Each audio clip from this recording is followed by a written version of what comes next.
Essa aula está sendo gravada para a turma de Criação de Assets 2 do curso de Jogos Digitais da PUC Minas. Se você estiver vendo essa aula por acaso no YouTube, talvez não faça o menor sentido para você. O objetivo desses vídeos é servir como material de revisão para os alunos matriculados no curso de jogos, e esses vídeos fazem parte de um programa de ensino que a gente está acompanhando aqui na ordem. Os alunos matriculados têm acesso ao Canvas e assistem comigo ao vivo pelo Teams, né? Quem estiver vendo isso no YouTube, né, para ter o acesso à ordem dessas aulas, talvez tenha aqui no playlist da disciplina, né, para ver os vídeos na ordem. E aí talvez faça um pouco mais de sentido para quem estiver vendo essas aulas. Mas, para os alunos matriculados, a gente já viu várias coisas na ordem. A gente já viu a nossa modelagem High Poly, as ferramentas, né? Eu fiz uma demonstração da modelagem High Poly lá no começo da unidade e coloquei mais duas demonstrações aqui dentro para os alunos observarem, demonstrações da modelagem High Poly e do nosso workflow de trabalho, né? Mostrei também tipos de módulos, como é que a gente pode anexar as coisas, mudei as ferramentas que a gente usa, né? E liberei os alunos para produzirem modelos high poly, modelos com bastante densidade de corte, né, com muito detalhamento e que talvez sejam ligeiramente pesados para a gente poder levar para o motor. A gente tem uma avaliação desses modelos pesados chegando aí. A gente alterou a data dela, dia 21 de maio, a gente tem a nossa avaliação de modelagem modular. Quero que vocês observem que a gente mudou as datas. Estava para o dia 7 de maio, foi alterado para o dia 21 de maio. Lembrando que isso aqui é gravado para uma turma síncrona, né? Então quem está vendo isso no YouTube e falando, gente, ele está falando de datas do passado. Você está no futuro vendo minhas datas do passado? Então, 21 de maio de 2023 foi uma entrega dos alunos matriculados no curso de jogos do primeiro semestre de 2023. E esse vídeo faz parte dessa turma. Talvez no futuro faça menos sentido ainda. Talvez nem tenha computador, talvez todo mundo tenha celular e faça tudo no celular. Vai saber o que é o futuro, o que o futuro nos espera. Mas enfim, para os alunos que estão aqui no presente comigo, vocês têm no futuro de vocês a entrega do dia 21 de maio da modelagem modular. Essa entrega, a gente quer ver os modificadores em cena, a gente quer ver modelos high poly, não todos, mas a gente quer ver alguns modelos que sejam high poly, ou seja, que você modelou com os detalhes todos que você queria, alguns modelos que tenham bastante modificador para você experimentar, e a gente quer ver tentativas de finalização desses modelos no Blender. É o que a gente vai falar hoje, um pouco sobre a estrutura de material, nodes e a montagem de shader no Blender e como que um shader no Blender vai funcionar na Unity, como que a gente vai fazer essa comunicação entre eles. Então, nossos três tópicos de hoje, que vão ser feitos em três vídeos separados. Então, se você estiver vendo, a gente está no primeiro vídeo de textura encaixável, depois a gente vai ter compatibilidade de materiais e depois a visão geral do shader nodes. Eu espero conseguir gravar todos eles hoje, mas talvez não haja tempo. Talvez eu tenha que gravar esse vídeo depois. Não tem problema, eu mando para vocês um aviso falando que o vídeo está disponível e que vocês podem assistir ele. Mas vamos começar com textura encaixável. Isso aqui é uma espécie de boia salva-vida para gente, tá? Isso aí é um negócio que é, tipo assim, eu quero texturizar algo e eu quero configurar essa textura, mas eu quero ter ligeiramente menos trabalho e fazer uma coisa que funciona e que vai atender às demandas de produção de assets. Então isso aqui é uma espécie de porto seguro. Assim. Se você entender esse processo e usar ele para texturizar todos os modelos do meu trabalho, tem chance de dar tudo certo. A gente vai simplificar bastante o processo de texturização, não o bastante para não ter flexibilidade, mas vai simplificar bastante mesmo, por incrível que pareça, o processo de texturizar modelos. Para isso, eu vou usar o mesmo modelo que eu usei na aula que eu dei na turma da manhã. Então, se você estiver vendo isso no playlist, vai estar repetido. Então, assim, pô, mas ele está usando o mesmo modelo de novo? Estou usando o mesmo modelo de novo. Acontece. É, eu estou usando é, esse telefone aqui para poder explicar sobre o nosso processo de texturização. Vou texturizar ele de novo do zero, né? É, então, o intuito é fazer ele mais uma vez. Esse telefone, ele não é low poly. De novo, não é a nossa preocupação agora. A preocupação de levar isso aqui para o low poly é na próxima unidade. Então, agora eu estou preocupado só em deixar ele finalizado. Se eu finalizar ele no high poly, se eu finalizar ele no High Poly, depois tem como eu imprimir isso usando o Bake no Low Poly. Então é esse que é o nosso workflow. Faz o modelo Low Poly, mentira, faz o modelo High Poly, finaliza ele, põe tudo que você quer colocar nele e depois imprime no modelo Low Poly. Então isso aí é nosso workflow, tá? Então eu tenho esse modelo aqui, High Poly, ele tem essa lista de materiais aqui, eu vou remover esses materiais aqui, né? Eu vou tirar eles daqui. Não quero usar esses materiais. Aliás, eu tenho inclusive uma versão aqui de teste de bake aqui, ó. Eu tô com um modelo, inclusive, duplicado, né? Então deixa eu tirar aqui um deles, tanto faz. Tanto faz não, peraí. Não, tanto faz, tanto faz, tanto faz. Vamos fazer tudo bonitinho, né? Então, eu vou refazer isso aqui. Então, agora eu tirei todos os meus materiais dele. O meu modelo está totalmente cinza aqui, né? E eu vou apagar os excessos desse arquivo só para a gente ter a certeza que o arquivo está limpinho. Então, aqui no Blender File, eu quero tirar todas as imagens que eu usei, né? Então, não quero nenhuma dessas imagens. Também quero tirar todos os materiais, eu não quero nenhum deles aqui, né? Eu quero um começo do zero aqui, tá? Então, aqui eu estou com a meu é, é, é, talvez, talvez. É verdade, Igor, toda vez que eu falo talvez, meu talvez fica mais grifado e sublinhado. E obrigado pelo elogio. Então, eu tenho aqui um telefone é, é, cinza, sem nada, numa cena, deixa eu ver aqui, view layer. É a única coisa que eu estou preocupado aqui, eu não preciso dessa coleção também. Minhas referências, eu não estou usando elas também aqui, vou deixar desligado, né?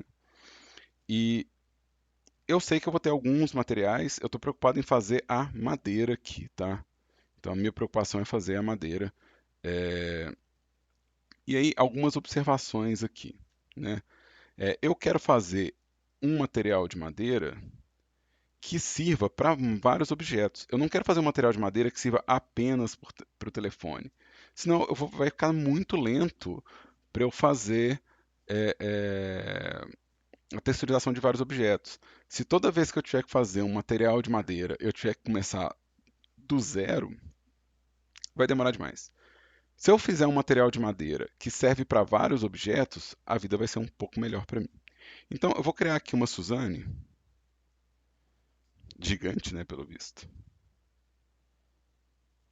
Eu vou criar aqui uma Suzane, vou colocar uma subdivisão de superfície nela e vou colocar um shade smooth nela, que também vai receber o mesmo material de madeira, né? Ou seja, eu quero mostrar que a minha configuração vai atender os dois objetos, tá?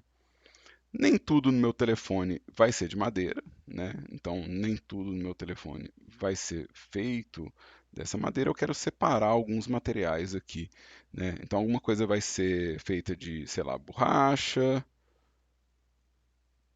Nossa, minha letra. Olha que beleza. Vamos lá, escrever borracha, né? Talvez alguma coisa seja de plástico, sei lá, ou metal, ou talvez um metal escuro, né? Mas talvez seja metal. Talvez isso aqui também seja de metal, né? Então, eu vou separar aqui as minhas partes do objeto de acordo com o material, tá? Então, o que eu vou fazer aqui? Eu vou selecionar tudo que é de madeira aqui, né? Eu vou deixar tudo selecionado de uma vez, que eu quero que seja de madeira, né? Então, então isso aqui eu quero que seja de madeira. Se eu criar um material aqui, né? Se eu criar um canal de material aqui, todo mundo que entrar nesse canal aqui, eu quero que seja de madeira. Todo mundo que entrar nesse outro canal aqui, eu quero que seja, por exemplo, de metal. Então eu vou criar um material no índice 1, índice 1 não, né? Índice 0. Índice 0, madeira, índice 1 vai ser metal. Então, deixa eu inverter minha seleção aqui, ó. Tudo isso aqui eu vou querer que seja metal. Todas essas pecinhas aqui eu vou querer que seja metal. Então eu vou dar aqui um assign. Então, todo mundo que está selecionado aqui eu estou assimilando nesse canal aqui de baixo. Eu não estou vendo a diferença de um para o outro aqui, em parte porque eu estou no meu viewport vendo o modo sólido, né? Em parte porque não tem nenhum material em nenhum dos dois, né? Então não existe nenhum material em nenhum dos dois aqui. Mas se eu quiser conferir, eu posso vir aqui e dar um select. Você vai ver que todo mundo que está aqui nesse canal está selecionado. Deselect.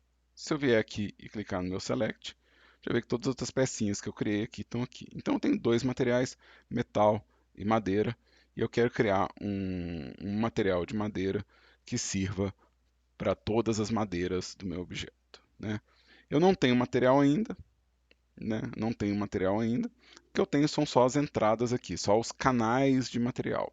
A gente chama de índice de materiais, né? Material index. Então aqui tem o índice 0, aqui tem o índice 0 e o índice 1. Tá? Eu vou criar um material padrão aqui, um material genérico do Blender, né? Na hora que eu selecionar um desses canais aqui, aparece esse botão New aqui, porque não tem nenhum material, mas também aparece, se tiver algum material pronto aqui na minha lista, ele vai aparecer aqui nessa listinha. Tá? Então, isso aqui eu espero, de novo, a gente está no terceiro período com os alunos do curso de jogos, então eu espero que alguma das coisas que eu esteja falando sejam repetidas, né? Ou seja, elas não sejam novas para eles. Então, em algumas coisas eu não estou perguntando se eles entenderam, porque eu quero acreditar no fundo do meu coração que eles já sabem, né? Mas, né, vamos lá.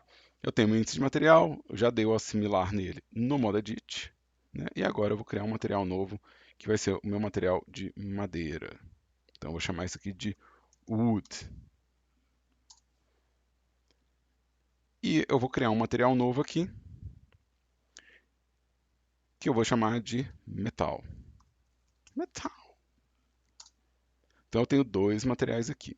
Para a gente poder ver que isso está funcionando sem eu ter que toda hora entrar e dar o select, o meu metal, eu vou colocar ele numa cor mais escura, né? Talvez um cinza azulado assim. Minha madeira, eu vou colocar num tom mais castanho. Então, é só para a gente poder diferenciar um do outro. E quando eu for no meu shading, né? Lembrando que eu tenho essas abas de trabalho aqui. Eu não preciso de várias delas, eu posso apagar várias delas só porque eu posso mesmo, tá? E se eu apagar essas abas todas, oh, holy moly, eu apaguei as abas todas. Eu posso clicar nesse mais aqui e recuperar as abas que eu perdi. A aba que eu quero vir aqui é a aba de shading, né? E aí, deixa eu centralizar aqui, a gente vai ver que eu tenho aqui os dois materiais indicados. Se eu for na Suzane, eu vou repetir o processo, né? Ah, olha só, Carolina, você falou, faz de novo. Eu vou repetir o processo agora, né? As abas é só clicar no maisinho, tá? Se você fechar ela aqui, ó, se eu deletar, você vem nesse mais aqui, ó, pá, e aí você pede o espaço de trabalho que você quer, tá?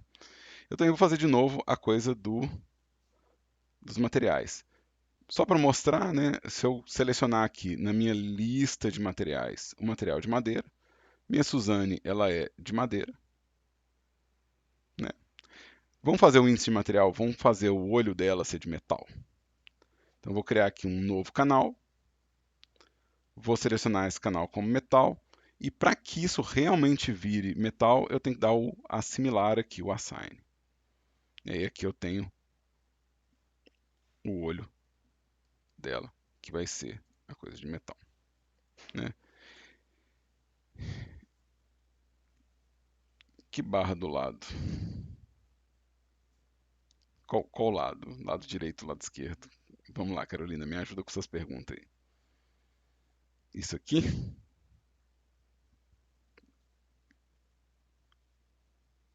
Tem essa barra. Qual que é a pergunta? Fechou ela tipo assim, ó? Tipo assim?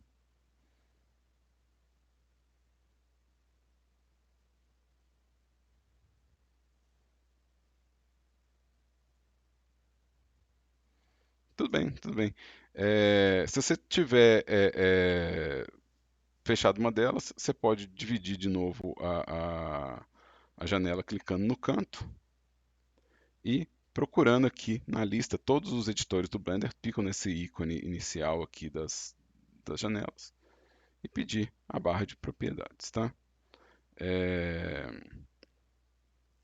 Recomendo, Carolina, eu tenho uma aula sobre isso no primeiro período, na playlist do primeiro período. Eu recomendo que você dê uma olhada nisso, que eu falo um pouco sobre esse arranjo aqui, tá? Esse é o básico, tá?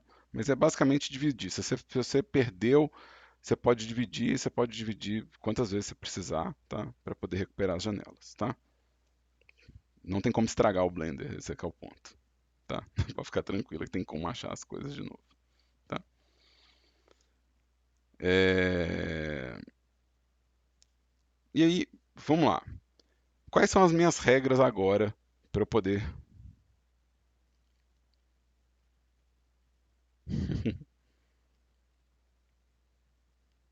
Pois é, eu recomendo vocês darem uma olhada na minha playlist do primeiro período. Eu acho que eu não dei aula para vocês no primeiro período. é, E cada professor tem uma abordagem diferente. Eu costumo falar muito mais de coisas técnicas e muito menos de coisas práticas. Deus abençoe os meus alunos que conseguem fazer coisa no final do dia.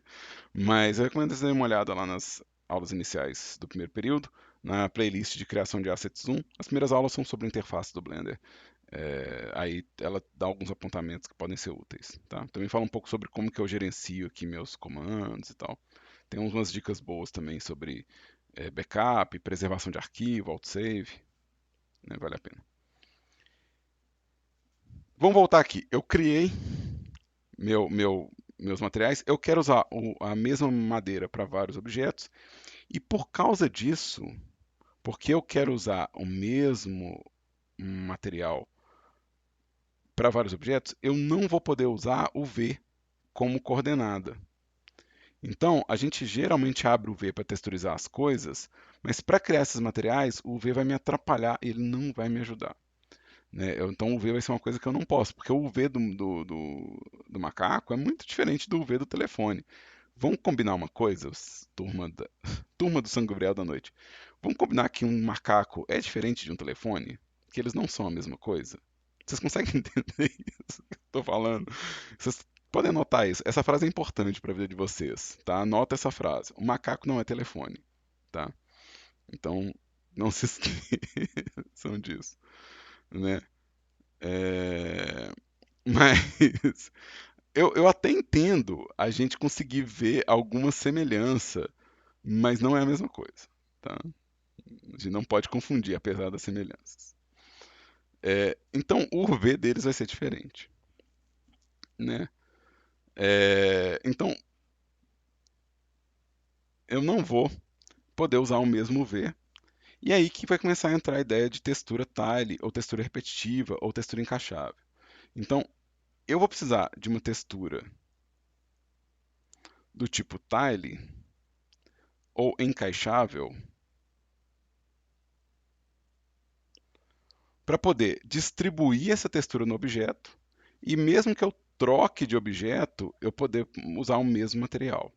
Então eu vou usar uma textura tile e eu não vou usar o V para fazer o meu shader, tá? Lembrando, isso aqui é uma solução para que a gente possa texturizar mais rápido, né, os nossos assets do dia a dia, tá? E eu vou usar a textura tile ao invés de usar a textura procedural, porque a textura procedural ela também requer muito trabalho para eu poder sobrepor todas as informações até chegar no resultado visual que eu quero.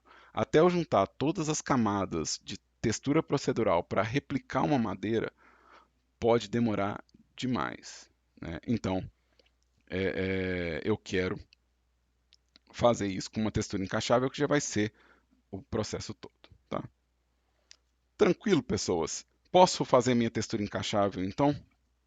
Posso ir fazer a minha textura encaixável? Tá ok? Manda um ok para mim se estiver ok.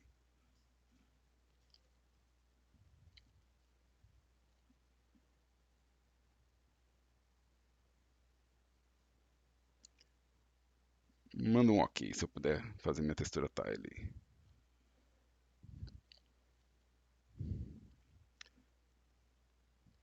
Quando o pessoal demora a responder, eu acho que é o delay, mas não é o delay, é porque eles estão procurando o GIF para poder me dar uma resposta. Então eu acho que vai ser rápido e não é. Mas vamos lá. Eu tirei essa foto. Yay! Eu tirei essa foto. Essa foto vai ser a minha base para minha primeira textura repetitiva, tá? Ela vai ser minha base para minha primeira textura repetitiva. Eu vou fazer mais de um tipo de madeira, mais de uma solução, mas isso aqui vai ser minha base de trabalho. E esse é talvez o nosso ponto inicial aqui sobre criar texturas tile. Por que a textura tile? Ela é basicamente um quadradinho de um padrão. Você pode pegar a sua câmera de celular, apontar para a textura que você precisa, fotografar ela e ela vai funcionar. A gente ganha muito tempo assim. Se eu tentar reproduzir essa textura proceduralmente, ou com pintura, ou com qualquer outro recurso, talvez eu demore demais. E se eu fizer isso com uma fotografia, pô, talvez eu ganhe bastante tempo aí no processo de produção, porque eu tô já queimando etapa. Eu já falo, ó, isso aqui é uma madeira de fato. Eu fotografei ela. Então, na hora que eu colocar no objeto, se tudo der certo, vai parecer madeira. Tá? Então, eu vou abrir isso aqui no GIMP. Tá? É bom lembrar que eu uso o GIMP como software principal de trabalho há muitos anos. Vai ser mais fácil para mim fazer isso no GIMP do que em outros softwares, mas as ferramentas são relativamente genéricas. É possível fazer o que eu vou fazer no GIMP em outras ferramentas. Mas, se você não encontrar no seu software favorito, né, as ferramentas que eu estou usando, eu uso o GIMP, cara. O GIMP é de graça. Você vai lá, baixa o GIMP. Ele é open source, gratuito, né?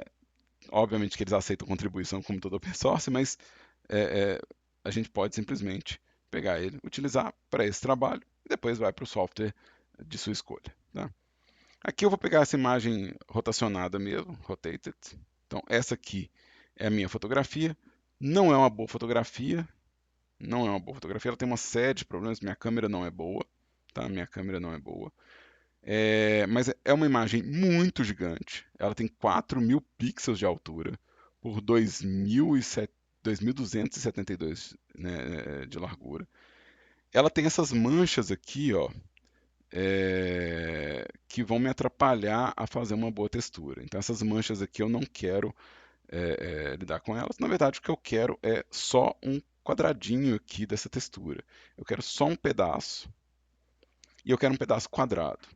Então, para poder fazer essa primeira etapa, que é eliminar os excessos, eu vou usar um recurso que chama crop. Né? A ferramenta é essa daqui, Crop Tool. Eu estou fazendo ligeiramente devagar, mas não em câmera lenta, para que as pessoas possam tirar print, dar pause, essas coisas. Né? Então, eu vou usar o Crop Tool. O meu Crop Tool, eu vou marcar ela no quadrado que eu falei. O meu Crop Tool vai ter a opção de apagar os pixels excedentes, que é uma opção que eu vou querer para a minha textura. Eu não quero os pixels que eu, né, falei que estão manchados. Eu vou realmente pedir para ele deletar os pixels cropados. E eu quero um valor mais ou menos uniforme aqui, ou um valor quadradinho mesmo. Então pode ser 1450 por 1450 aqui. Né? Vai ser um quadradinho. É um quadradinho mais ou menos na área que eu quero aqui, né? Uma área mais uniforme. Né? E aí eu vou dar Enter para fazer esse crop. E aí eu tenho aqui uma textura que ela é mais uniforme. Né? Ela é mais uniforme em termos de claro e escuro. Então, essa foi a primeira parte da minha textura encaixável. A segunda parte é tornar ela encaixável. Ou seja, eu quero que essa parte de baixo encaixe com a parte de cima, essa parte do lado encaixe com a parte do outro lado. Para fazer isso, eu vou em Filtro, Map, Tile Seamless. De novo, eu faço com um certo tempo, para as pessoas poderem tirar print ou pausar o vídeo, né? Quando eu clicar em Tile Seamless, ele vai criar para mim um encaixe, né? Eu vou fazer de novo porque eu estava na camada errada, né? Filters, Map, Tile Seamless. Aqui eu espero que vocês consigam ver. Se vocês não conseguirem ver, eu vou mostrar o que, que ele está fazendo com a textura. Ó. Então, não mudou muita coisa, né? Não mudou muita coisa. É, E aqui eu vou dar uma dica para tratamento mesmo, né? Tipo, tratamento de imagem. É, Quando eu fizer, vai aparecer umas manchas.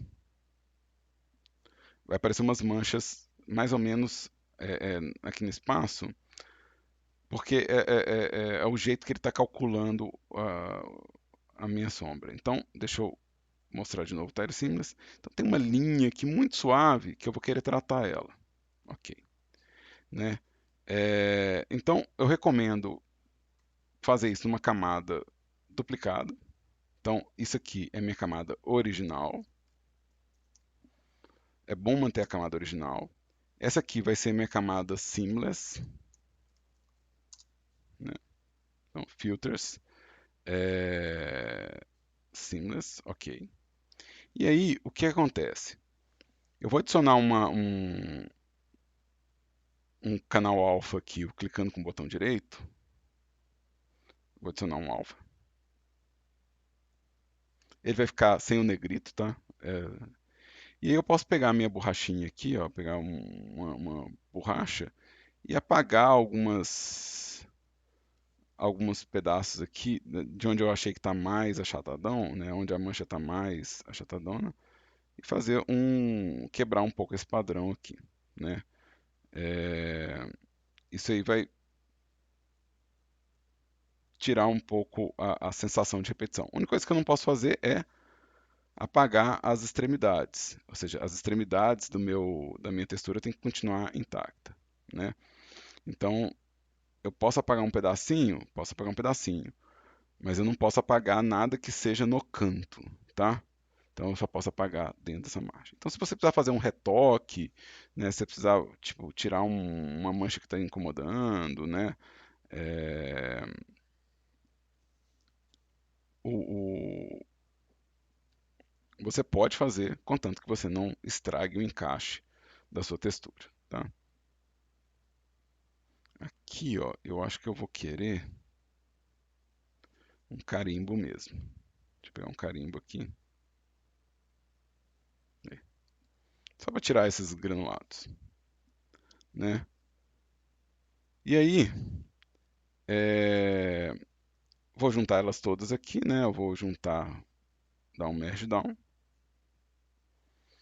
E aí, eu vou fazer algum tratamento de cor aqui. Às vezes é bom fazer um tratamento de cor, meu contraste está meio ruim e tal. Então talvez eu queira fazer um ajuste de níveis de cor, né?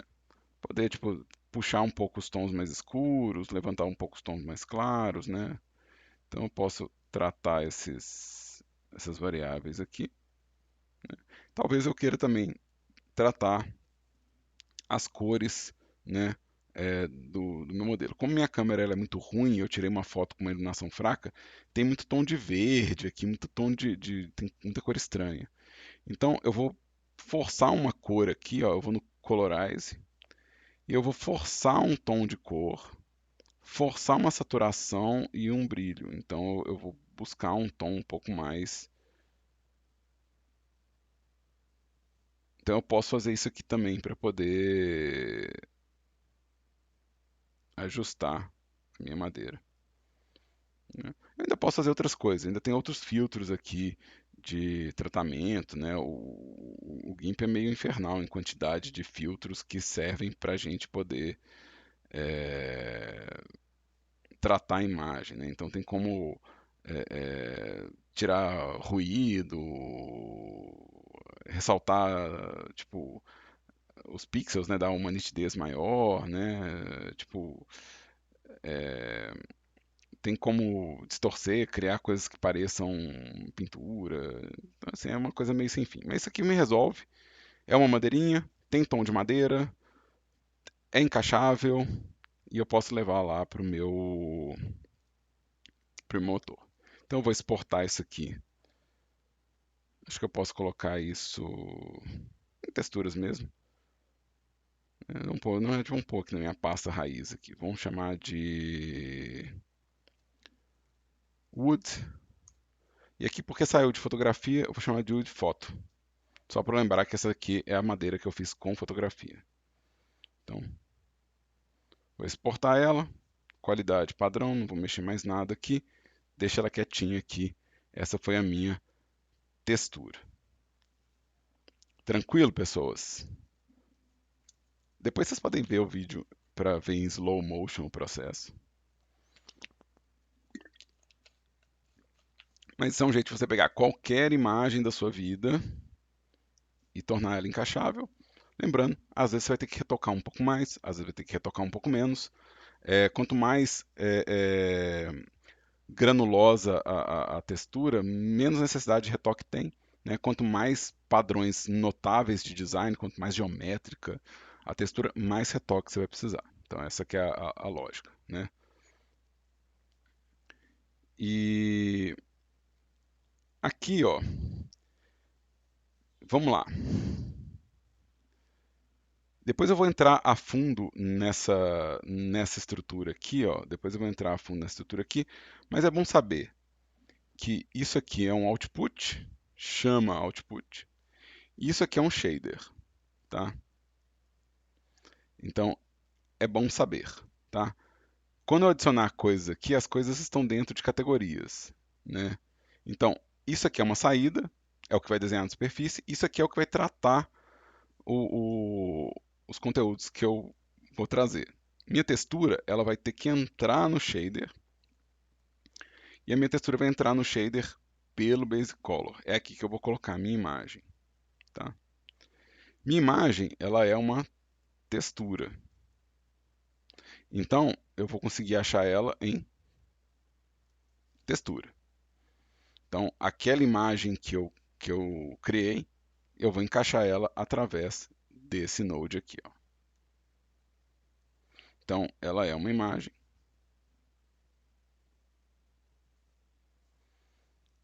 E ela vai entrar aqui, ó. Tá? Então, isso é texture, tá? Vamos abrir aqui, ó. Eu coloquei essa imagem, mas não tem imagem nenhuma aqui, tá tudo preto, né? Olha só. Madeira, ó. Aqui, ó. Tá igual madeira já, ó. Já virou madeira. Pronto, posso terminar. Parabéns todo mundo aprovado, vamos embora para casa. Não, calma lá, calma lá. Não tem imagem nenhuma, por isso que tá assim. Não tem imagem nenhuma aqui, né? Deixa eu abrir aqui a minha textura de madeira. E aqui, ó, a gente vai ver que ela tá zoada, tadinha. Olha só, que tristeza. Tá zoada toda a vida. Olha, Senhor Cristo. Ela tá assim porque o Blender,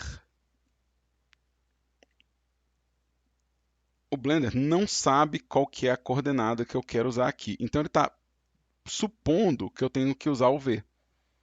Falar, se não tem nada, é o V. E eu não posso deixar isso vazio. Eu tenho que falar para ele qual que é a coordenada que eu quero.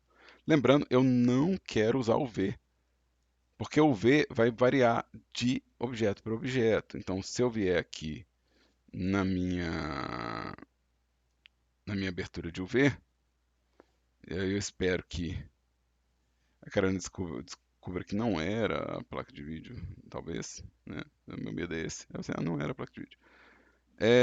O UV disso aqui é muito diferente do UV disso aqui, né? E aonde que a textura vai percorrer um e o outro depende diretamente, né, do espaço aqui. Então eu não preciso de UV, eu posso inclusive tirar o UV fora. Eu posso tirar inclusive o UV fora, né? E aí, não tem mais UV, olha só que beleza.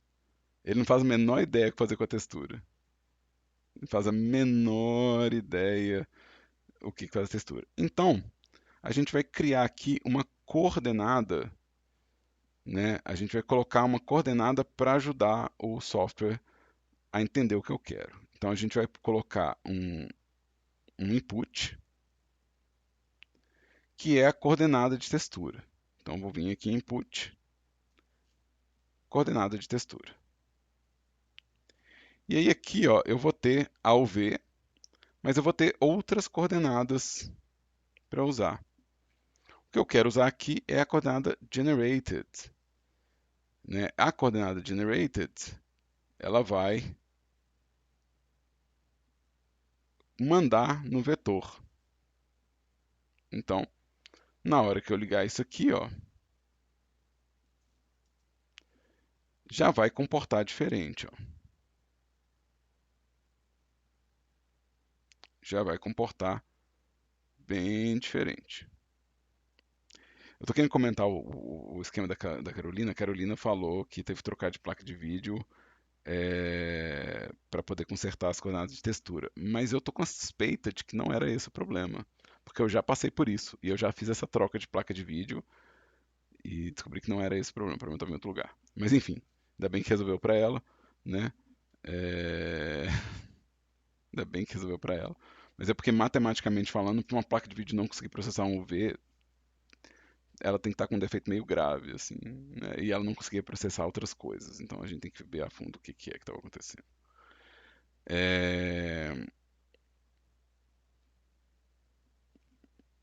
não, eu suspeito que agora é tarde, a gente vai ter que pensar em hipótese outro dia, Carolina. Mas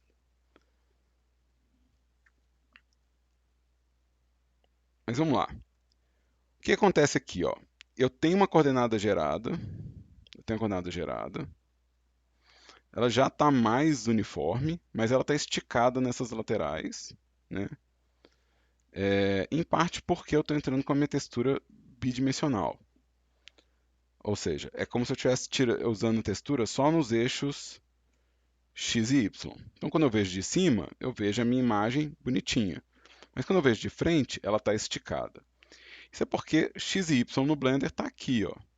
Então ele está encaixando a imagem aqui em cima e embalando o meu modelo. Eu não quero isso. Eu quero que a imagem entre nos três eixos. Tá? Então eu quero que a imagem entre nos três eixos. Então eu não quero a minha imagem flat, né? A minha imagem aqui, ó, eu quero ela tridimensional. Flat seria ela bidimensional. Eu posso pedir para que ela seja um tubo, mas eu acho que não vai funcionar tão bem. É possível usar? É, mas eu acho que não é o meu caso aqui. Eu posso usar ela como esfera, talvez não resolva. E eu posso usar ela como box. Eu acho que o box é o que vai me dar um controle mais certinho para eu poder posicionar essa textura. O problema do box é que o limite aqui, ó, de cada aplicação da textura é muito nítido. Ou seja, aqui ele terminou uma aplicação de textura e aqui ele terminou a outra. Para suavizar isso, eu vou usar um pouco desse blend. E aí eu vou perder essa marcação rígida do meu modelo. A textura vai percorrer o meu modelo inteiro, né? E eu vou ter um controle melhor aqui da aplicação. Então, eu fiz esse ajuste aqui de box e blend associado à coordenada gerada. Ou seja, eu texturizei sem precisar do UV e ainda vou fazer mais uma configuração aqui, porque a minha textura está meio grande, né? Minha madeira parece uma madeira de uma miniatura, de um brinquedo, né? Então eu quero ter controle sobre o tamanho da textura no objeto. Para ter controle do tamanho da textura no objeto, eu vou adicionar um vetor. que vai controlar tamanho, posição e escala, né? Então eu vou adicionar aqui um vetor que chama mapping. E vou falar que esse mapping ele afeta a textura. Então o mapping, a minha coordenada gerada vai ser mapeada e depois ela vai ser despejada na imagem. E aí, só depois é que eu vou fazer o nosso trabalho de dimensão aqui. Eu vou reduzir pela metade. Aqui, ó. E aí, minha textura ficou um pouquinho mais adequada à escala disso aqui. Ou seja, agora eu posso realmente mudar o tamanho da coisa. Eu também posso mudar a posição, a rotação, né? E ajustar a minha textura, né, nesse espaço aqui, tá? Então, isso aqui é o arranjo básico para texturizar a cor. Vamos lá, para quem gosta de tirar os prints de plantão. Esse aqui é o ajuste básico para texturizar uma cor sem precisar usar o V e usando textura Tile. Então, esse é um ajuste básico para mim fazer a textura de cor. Beleza? Já tiraram o print de vocês aí? Porque agora eu vou complicar, né? Pois é, uma vez que você fez isso aqui, ó, todos os objetos de madeira podem vir dessa configuração, né? Dá para ficar mais interessante ainda, mas todos os objetos agora de madeira podem vir disso aqui, tá? Deu para entender esse ajuste aqui, pessoas? Tá tranquilo?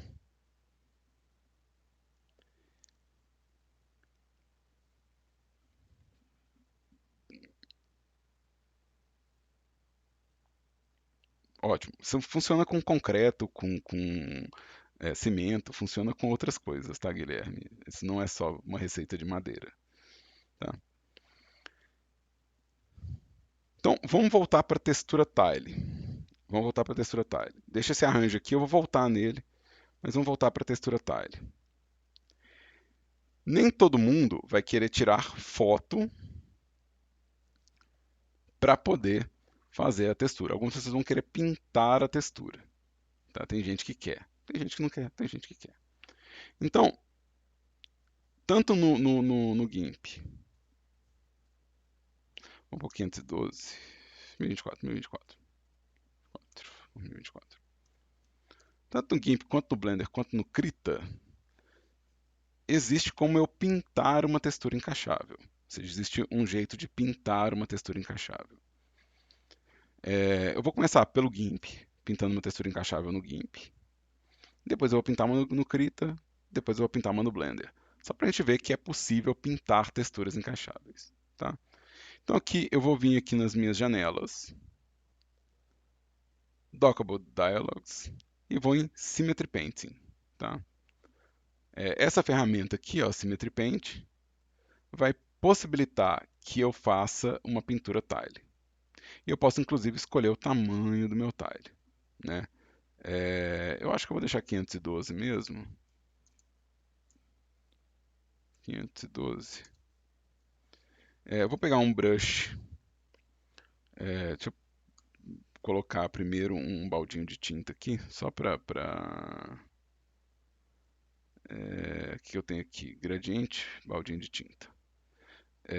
Deixa eu colocar aqui um tom de cor. Pode ser escuro? Pode ser assim? Tá. E deixa eu pegar aqui um pincel pré-definido, tá? Para quem quiser, para quem tiver curiosidade, na turma matriculada, eu deixei em material didático de Assets 2. Esse não é. Deixa eu vir aqui na minha conta, Daniel Pinheiro Lima. E você? Criação de Assets 2, material didático. Eu deixei meus brushes aqui, ó, do GIMP. Tá? Então tem brushes meus aqui. Também deixei algumas texturas e brushes do Blender aqui também. Tá? Então, existem brushes para vocês, se vocês quiserem. Tá? Deixa eu voltar no GIMP. Deixa eu pegar aqui algum brush que eu gosto. Tem um de carvão que eu gosto bastante, que eu usei ele de manhã. É...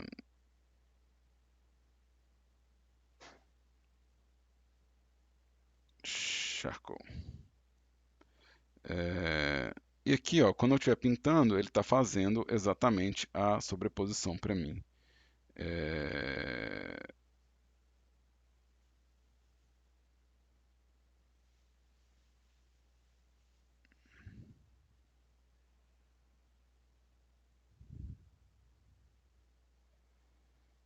Vou pegar um tom um pouco mais claro aqui, um pouco mais, talvez mais para cá. Deixa eu ver. Não, talvez mais para cá mesmo. Então, fazer um, queria fazer um highlightzinho aqui, mas é, deixa eu fazer aqui se essa cor, eu quero um highlight, talvez aqui, talvez aqui. Tá,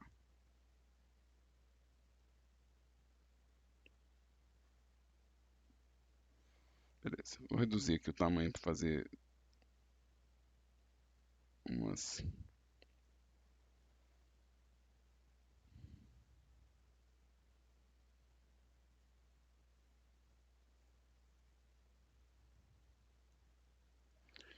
Então, tudo que eu estou fazendo aqui é encaixável, né? Tipo, eu quero matar um pouquinho desse afundado aqui. Vamos.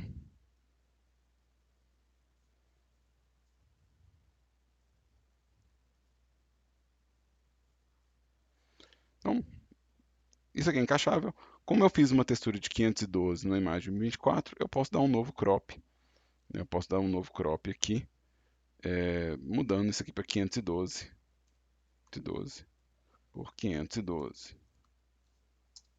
né? Então, na verdade, só isso aqui que é a minha textura encaixável, né? Só a parte 512. Vamos exportar isso como Wood GIMP. Wood GIMP. É legal. No Krita, esse processo eu acho um pouco mais rápido. Então vamos abrir aqui o Krita. Eu acho um pouco mais rápido, mas eu ainda uso o GIMP profissionalmente. Assim, no final do dia eu ainda uso o GIMP para fazer a maior parte das coisas. Mas eu acho realmente um pouco mais rápido aqui. Vamos criar uma textura, pode ser 256 por 256. Eu vou criar um documento novo.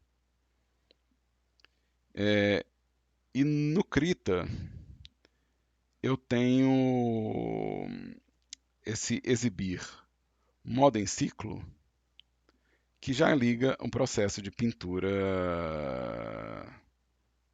encaixável, né? Então eu já consigo pintar isso, né? Vamos escolher um tom mais, nossa, muito escuro, né? Vamos voltar aqui para um tom mais clarinho. Deixa eu fazer meu cabelo, né? Mas tudo bem. Deixa eu fazer uns nozinhos assim que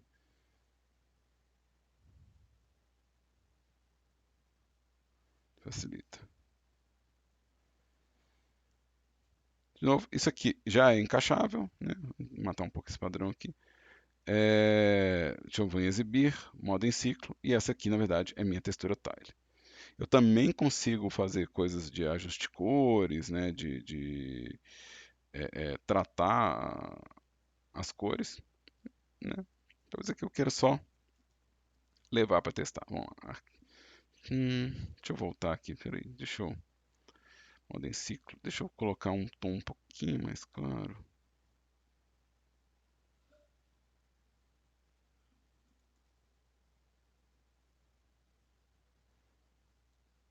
Acho que eu quero fazer um pouquinho mais.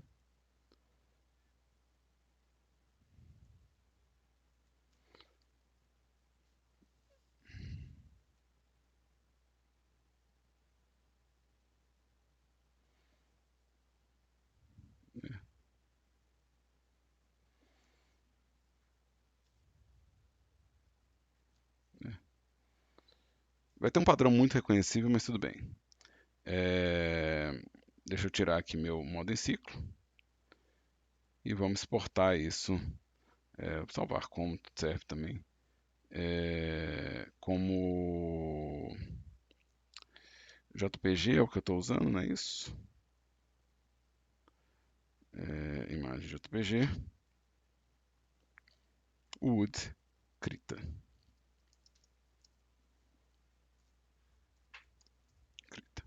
Então, salvar aqui. As configurações eu estou usando a configuração padrão. Fechar o Krita, que eu não preciso mais dele por enquanto. E eu consigo também fazer isso dentro do Blender, né? Usando o Texture Paint do Blender, eu também consigo fazer uma textura repetitiva. Eu vou criar aqui uma imagem nova, vou chamar de Wood Blender.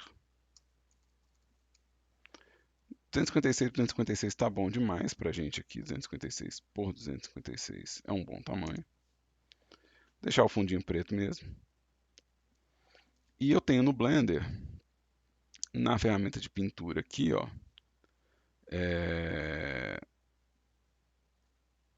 na ferramenta de pintura, eu tenho meus brushes e eu tenho as opções de visualizar a imagem repetindo e tem as opções de pintar isso como tile.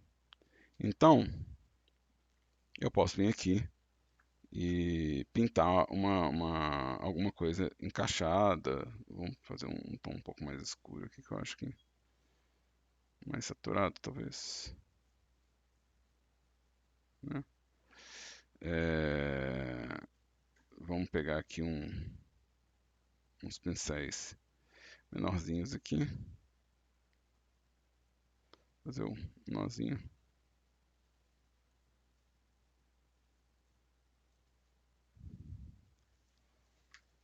Vamos pegar um tom mais claro e caramelo aqui.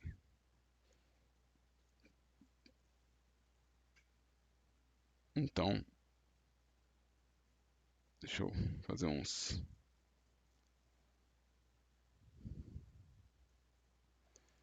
Vamos pegar um tom mais escuro aqui também.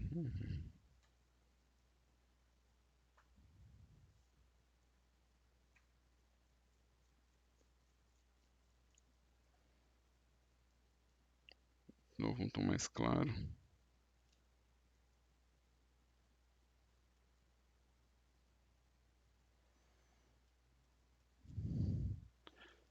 E aí,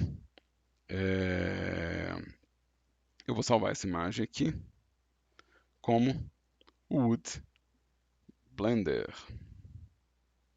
Então, é possível pintar uma textura encaixável. Geralmente, para quem quer um visual mais com cara de pintura, é possível fazer isso aqui. Tá? Eu vou tirar aqui minha visão repetida. É isso que é minha textura. Né? E aqui, ó, no meu shading, eu posso trocar aqui as imagens. Né? Eu posso vir aqui e substituir a imagem. E meio que ela já atualizou aqui para outro tipo de madeira. Se eu abrir aqui, né, a textura do Krita, a gente tem aqui essa variação. E eu posso abrir também, deixa eu abrir a textura do GIMP.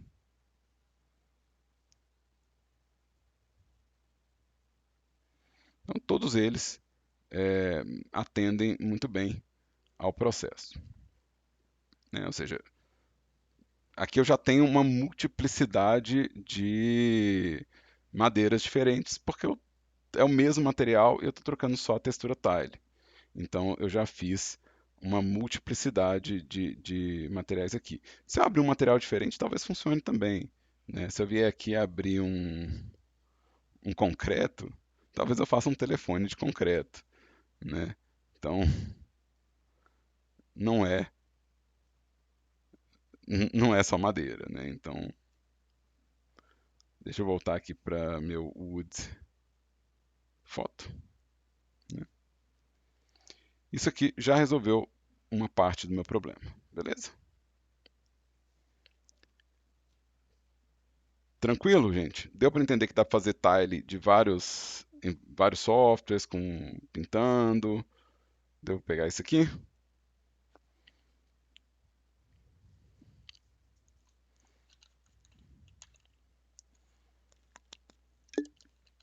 Ótimo. Agora deixa eu complicar então. Agora eu vou complicar o nosso shader, tá? Eu vou complicar porque eu quero outras coisas saindo desse shader, tá? Para poder ter mais detalhamento no meu modelo, tá? Eu vou querer afetar o relevo dele no normal. Então, é o mesmo processo, eu vou apagar essas anotações aqui por enquanto, que eu vou ter que reposicionar meus nodes, né? Então, esses nodes aqui eu vou usar eles em mais de um lugar, né? Então, eu vou aproximar eles aqui, né? Lembrando que eles estão ligadinhos aqui, né? É, e eu vou afastar o meu output aqui e eu vou criar um espaço aqui, tá? Ou seja, eu quero que essa mesma imagem afete a normal aqui, tá? Toda imagem, toda imagem que eu criei aqui, ó, ela possui um valor de preto e branco, né? Então, existe um valor de preto e branco que eu posso converter em mapa de relevo, né? Isso está dentro da própria imagem. Cada um dos canais de cor dessa imagem é feito, na verdade, de uma imagem em preto e branco. Eu quero converter essa imagem em preto e branco para, de fato, uma imagem em preto e branco, e eu quero converter essa imagem em preto e branco para um mapa de relevo. Então, porque eu quero converter, né, porque eu quero converter, eu vou adicionar um conversor que chama color ramp. Isso vai converter a minha imagem colorida em uma imagem preto e branco. Então, se eu ligar isso aqui, eu estou convertendo a minha imagem em preto e branco. É, não vai dar para ver, né, que eu estou convertendo ela em preto e branco. Então, deixa eu fazer um parênteses aqui para eu criar um macete. Tá? Isso é um macete. Para que eu possa visualizar isso no espaço 3D, visualizar cada um dos meus passos, lembra, eu estou num parênteses fazendo um macete. Tá? Então eu vou adicionar aqui, ó, eu vou adicionar um shader do tipo emission e vou adicionar um output do tipo material. Tá? Isso é um macete. Eu vou ligar essa cor no meu emission e meu emission na minha superfície. Esse macete aqui, ó, vai permitir que eu tenha duas saídas e, porque eu tenho duas saídas, quando eu selecionar uma saída, eu vou ver minha escala de cinza. Quando eu selecionar outra saída, eu vou ver o resultado do material. Eu posso usar essa dobradinha para criar um visualizador de cada um das minhas etapas. Então, se eu clicar aqui, ó, eu vou ver a cor do meu objeto, qual que é realmente a cor do meu objeto. E aqui eu vou ver qual que é a escala de cinza dele. Ó. E aqui eu posso, com o meu conversor color ramp, eu posso falar que o preto é mais escuro, que o branco é mais claro. Eu posso controlar os níveis de contraste aqui com o meu color ramp. Tá? Então, e aí, aonde tiver mais escuro, eu quero que seja mais baixo. Aonde que é mais claro, eu quero que seja mais alto. Para poder transformar isso em uma informação, para o meu material, eu vou adicionar um vetor chamado bump. O bump ele vai pegar a imagem de preto e branco, vai falar que o que é alto está na cor branca, o que é baixo está na cor preta, ele vai fazer essa sensação de relevo. Então eu vou ligar aqui a minha cor na altura, né? Ou seja, onde é branco é alto, onde é preto é baixo. E eu vou ligar isso, que é um node de normal, na minha normal. Então eu vou fazer essa ligação. Quando eu voltar para o meu modelo, ele vai estar com esse relevo aqui que está extremamente alto. Mas aí eu posso mudar a força dele para ele ficar mais baixo, né? Então eu posso criar agora um material de madeira que tem os veios, né, mais notáveis. Não preciso fazer eles muito fortes, posso fazer ele fraco, né? Posso fazer ele fraquinho. E aí, eu ainda posso configurar aqui agora, no meu material, o nível de especular, ou seja, o nível de brilho que meu material tem, e o nível de rugosidade que ele tem. Então, isso aqui, ó, eu vou criar um material que ele é mais reflexivo e mais polido, né?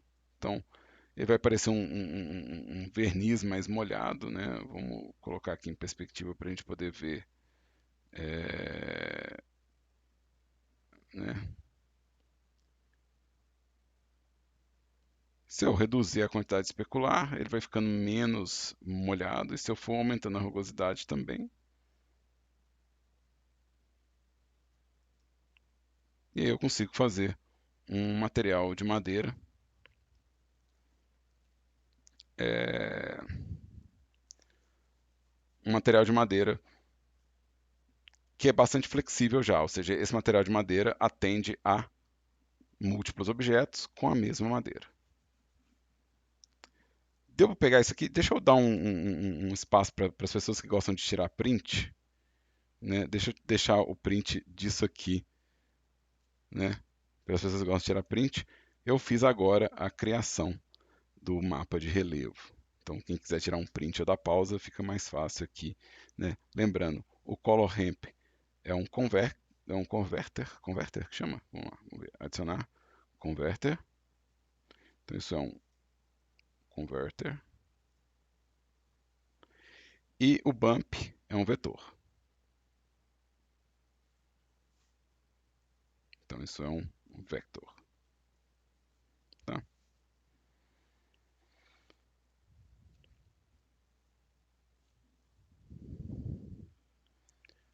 Ó, se você entendeu até aqui, você consegue produzir uma madeira interessante, variar a textura, e você consegue fazer já bastante coisa para o trabalho, né? Você consegue fazer outros materiais como concreto, né? Tipo cimento, dá para fazer grama, você consegue fazer vários objetos diferentes usando essa logística. O que eu vou mostrar agora é um passo a mais para quem quer fazer múltiplas madeiras é, diferentes, com padrões diferentes, sem ter que fazer muito trabalho. Utilizando as mesmas texturas que a gente criou aqui, eu vou fazer uma combinação de camadas, tá? Com uma combinação de camadas, eu vou ter mais variedade nos padrões da minha textura.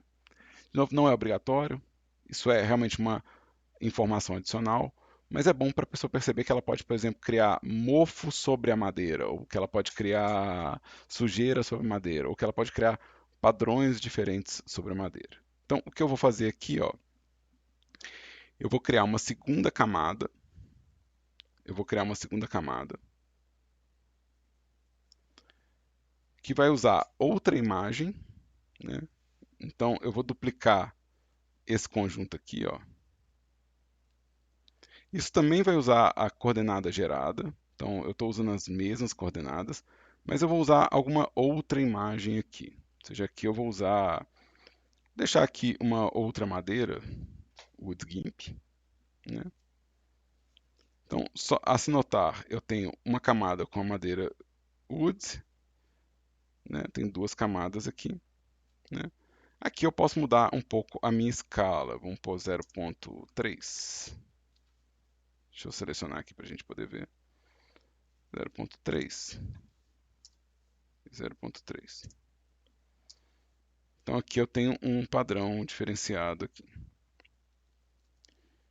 E aí, eu vou combinar essas camadas antes de chegar na cor. Ou seja, eu vou misturar elas, né?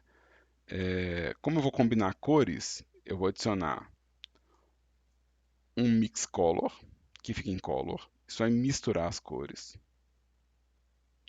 E aí eu posso pôr a cor da madeira de baixo misturando com a cor da madeira de cima antes de chegar no resultado da minha cor aqui. Vou duplicar esse visualizador aqui porque ele vai ser útil para mim, né? E agora eu tenho uma mistura aonde no ponto A eu tenho a textura do GIMP, no ponto B eu tenho a textura da foto e eu consigo misturar as duas no meio do caminho. Eu consigo inclusive fazer com que uma mistura seja uma mistura de darken, uma mistura de queima de cores, ou uma mistura de adição de luminosidade, ou uma multiplicação de cores. Pulei o multiply, né? Multiplicação de cores.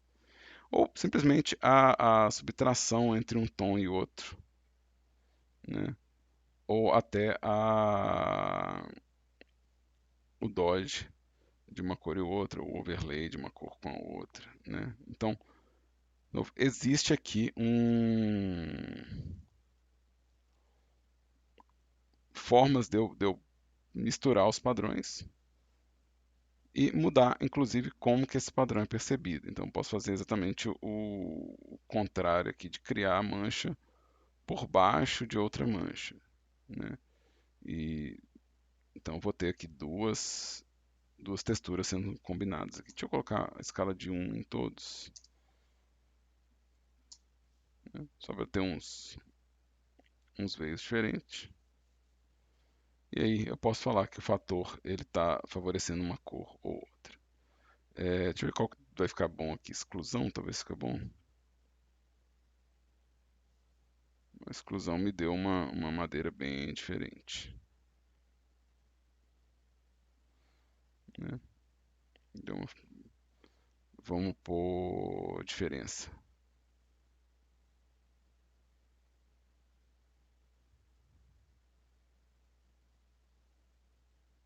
né? Então posso criar padrões bem diferentes. É, a coisa de sujeira, mofo, musgo, né? Eu posso criar uma camada disso também. Então vamos criar uma imagem transparente aqui. Vou pôr ela de 256 por 256. No caso, eu vou querer uma imagem transparente, né? Eu não vou querer esse fundo, né? E eu posso. Será que eu tenho um bom pincel para fazer?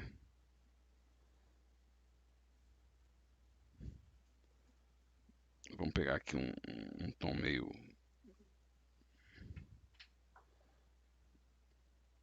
branquinho assim, né? E vamos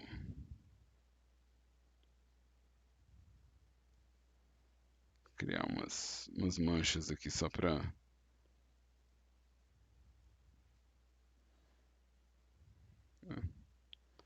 É,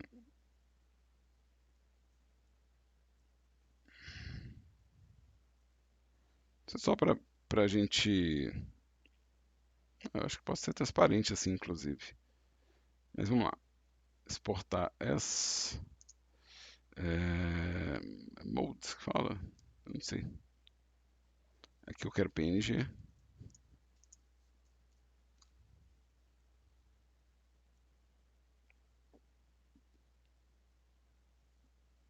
E aqui eu vou trocar essa imagem aqui, o with photo, pelo mode, né? É, E aí eu posso mudar a escala, né, em cada um dos eixos e a posição, a rotação, né? Ou seja, eu consigo colocar camadas diferenciadas aqui, né? Sobre ela, né? Vamos pôr um mix aqui e vamos usar o alfa como fator de mistura, né? Então eu consigo sobrepor, né? Colocar mancha por cima, né? Então é possível criar essas misturas aqui, tá?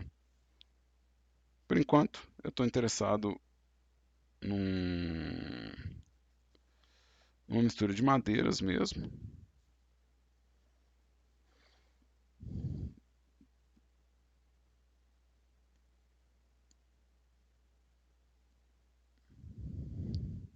E aqui quero 0, 0, 0, 0. E aqui eu vou ter escala de 0,5, 0,5, 0,5, né? E aí eu vou ter uma madeira muito diferente aqui nesse espaço, tá? É, Eu ainda posso tratar, se eu quiser, né? Eu ainda posso tratar as cores, né? Ou seja, é possível colocar tratamento de cor, né? Então, dentro do color, eu posso colocar coisas como Hull Saturation, caso eu queira mudar o tom de cor da minha mistura. Vamos repetir esse material aqui, ó. Então, eu posso mudar o tom de cor grosseiramente aqui, né? Ou eu posso mudar sutilmente, né? E isso aqui também é interessante, ou seja, existe um controle aqui sobre né, o que, que eu estou fazendo com essa madeira, tá? Então é bom saber que tem como eu misturar camadas, né? Então, lembrando que isso aqui a gente vai encontrar em color mix color, né? Então, isso aqui a gente encontra em color, esse aqui a gente encontra em color, e esse aqui é um mix, e esse aqui é um tratamento chamado Hull Saturation velho, né? Então, isso aqui vai permitir que eu sobreponha camadas de textura, né? Isso aqui vai permitir que eu trate cores, tá? Beleza? Essa parte também passou aí para vocês?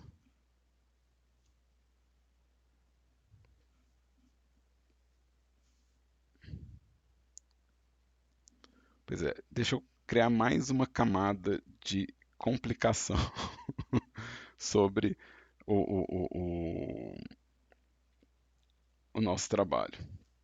Eu vou trocar essa cor aqui, ó. Eu vou trocar isso aqui, tá? Eu não quero esse cara aqui, não, tá? Eu não quero esse cara aqui. Por que eu posso usar ele? Pô, não vou usar ele, vou usar ele, vou usar ele. É, vou usar ele.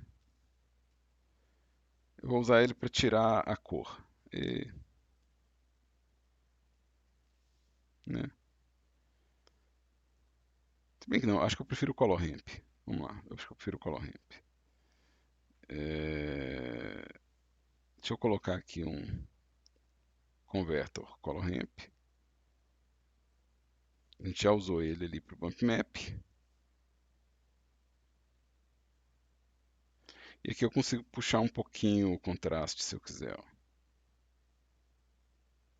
né?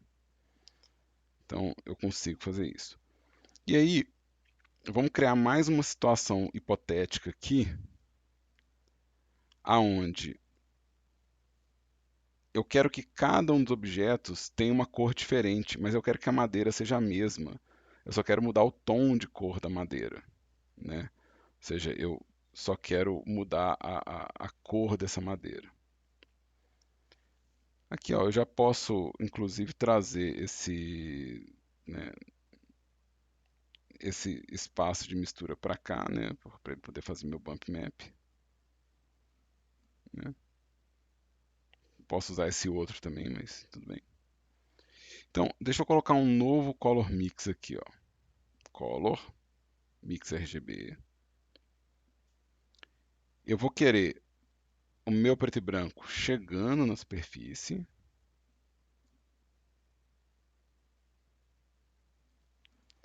Mas eu vou querer que essa cor aqui, ó, essa cor aqui, eu vou multiplicar ela. Cadê meu multiply? Eu vou multiplicar ela sobre a minha escala de cinza. Então, eu transformei minha imagem, a minha combinação de camadas, eu transformei ela numa sobreposição e converti essa sobreposição para a escala de cinza. O que eu estou fazendo aqui?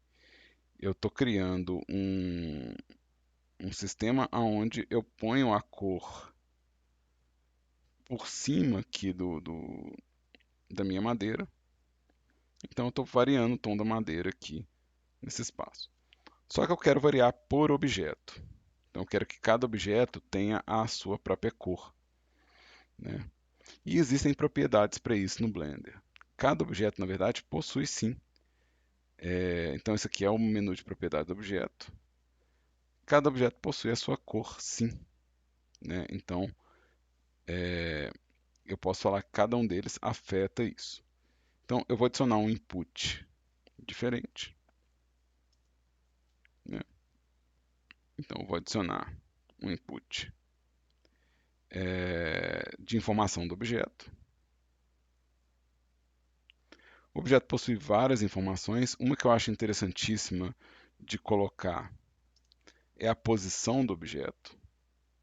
A posição do objeto me diz que se eu mover o objeto aqui, ele vai mudar de cor, porque é a posição do objeto que vai entrar com a cor aqui, ó. Então, se eu levar ele para Y, ele vai ficando verde. Se eu levar ele para Z, ele vai ficar mais azulado, né? E se eu juntar aqui os tons de cor, né, ele vai trocando de cor. Então, esse é um detalhe interessante, né? Mas não é esse que eu quero usar, né? Não é esse que eu quero usar.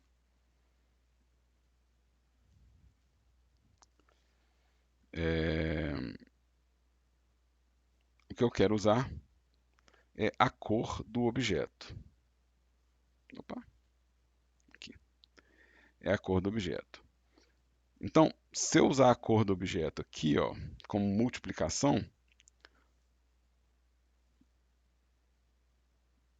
eu posso ter a madeira de um deles mais avermelhada. Talvez eu não queira ser tão agressivo nesse tom aqui. E esse aqui pode ser talvez mais amarelado, né? Mais escuro. Então é o mesmo material, mas eu estou gerando duas cores diferentes, né? Então, de novo, isso me diz que se eu fizer um material bem feito no Blender, eu vou ter uma multiplicidade de variedade de produções. Ficou um sistema de Node meio grande, ficou um sistema de Node meio grande. Mas, de novo, eu não preciso disso tudo. Isso aqui é só para mostrar como que a coisa desmembra em possibilidades, né? Vamos etapa por etapa de novo, né? Essa primeira etapa é a coordenada de textura, os mapeamentos e as imagens que eu estou usando. Isso aqui é a mistura das camadas de imagem.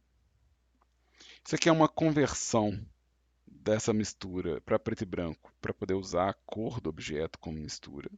Isso chega no Base Color. E isso aqui é um desvio para poder fazer um mapa de normal, um mapa de relevo, né? O meu objeto ele continua tendo um mapa de relevo, né? Deixa eu ligar aqui o meu material output final, né?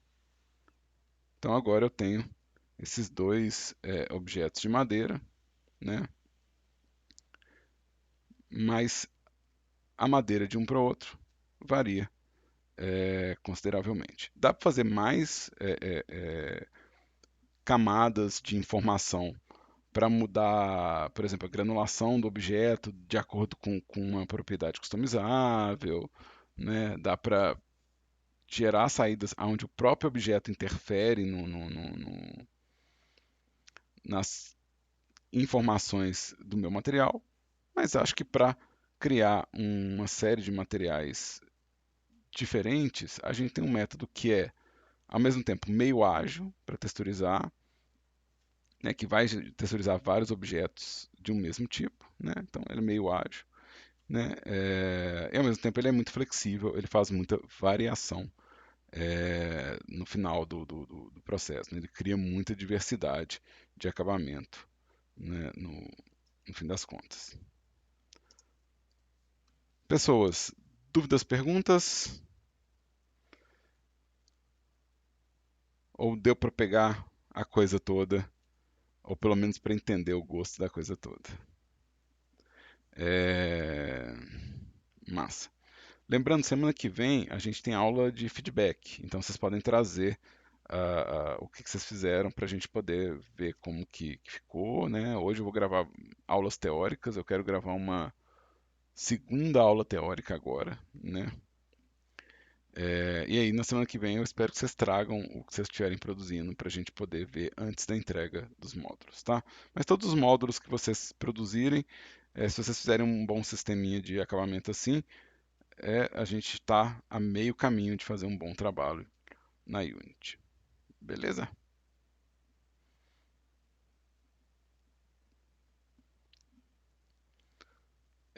Eu vou já agradecer aqui os alunos que participaram da gravação da aula ao vivo, né?